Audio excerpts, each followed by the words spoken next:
আজকে আপনাদের জন্য নিয়ে এসেছি ঝাল ঝাল চিকেন কষা। আপনারা অনেকেই অনেক রকমভাবে রান্না করে খেয়েছেন। একবার এভাবে রান্না করে খেয়ে দেখবেন। আর বিকেটিএন কুকিং লাইফ চ্যানেলে সবাইকে স্বাগতম। চলুন দেরি না করে দেখে নেওয়া যাক। প্রথমে শাশুড়ি মায়ের চিকেনগুলো মিডিয়াম সাইজ করে কেটে নিবে। একে একে সবগুলো চিকেন কেটে নিয়েছে। এখন ভালো করে জল দিয়ে পরিষ্কার করে নিব।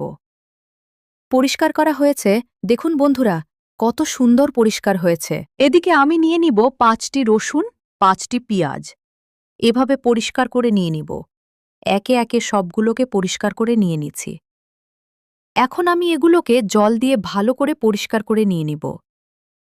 এখন আদা রসুনগুলোকে বেটে নিব। এখন পেঁয়াজগুলোকে কুচি করে কেটে নিব। মাটির চুলায় কড়াই বসিয়ে দিয়েছি, কড়াই গরম হয়ে গেছে। এখন দিয়ে দেব সরিষার তেল। তেলটা গরম হয়ে গেছে, এখন দিয়ে দেব রসুন বাটা। রসুনটাকে লাল করে ভেজে নিব। ভাজা হয়ে গেছে, এখন দিয়ে দিব পেঁয়াজ কুচি। পেঁয়াজটাকে লাল করে ভেজে নিব। ভাজা হয়ে গেছে, এখন অল্প পরিমাণ জল দিয়ে দিব, যাতে মশলাগুলি পুড়ে না যায়। এখন দিয়ে দেব লঙ্কার গুঁড়া, হলুদের গুঁড়া, ধনিয়া গুঁড়া। স্বাদ মতো লবণ দিয়ে ভালো করে কষিয়ে নেব, যাতে মশলার কোনো কাঁচা গন্ধ না আসে। তেল ছাড়া দেওয়া পর্যন্ত ভালো করে কষিয়ে নিব।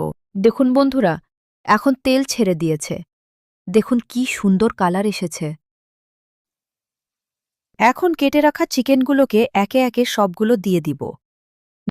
এখন মশলার সাথে ভালো করে মিশিয়ে নিব। মিশানো হয়ে গেছে, এবার ভালো করে চিকেনগুলোকে কষিয়ে নিব।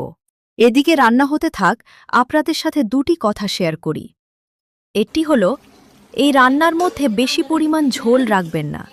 আরেকটি হলো, বেশি পরিমাণে সিদ্ধ করবেন না। এভাবে রান্না করলে রান্নার টেস্টটা খুব ভালো আসে। আপনাদের সাথে কথা বলতে বলতে এদিকে আমার চিকেনগুলো কষানো হয়ে গেছে। এখন দিয়ে দিব পরিমাণ মতো গরম জল। কি সুন্দরভাবে ফুটে উঠেছে। এখন দিয়ে দিব 1 চামচ গরম মশলা। ভালো করে মিশিয়ে নিব। আমার চিকেন কষা হয়ে গেছে, এখন চুলা থেকে নামিয়ে নিব।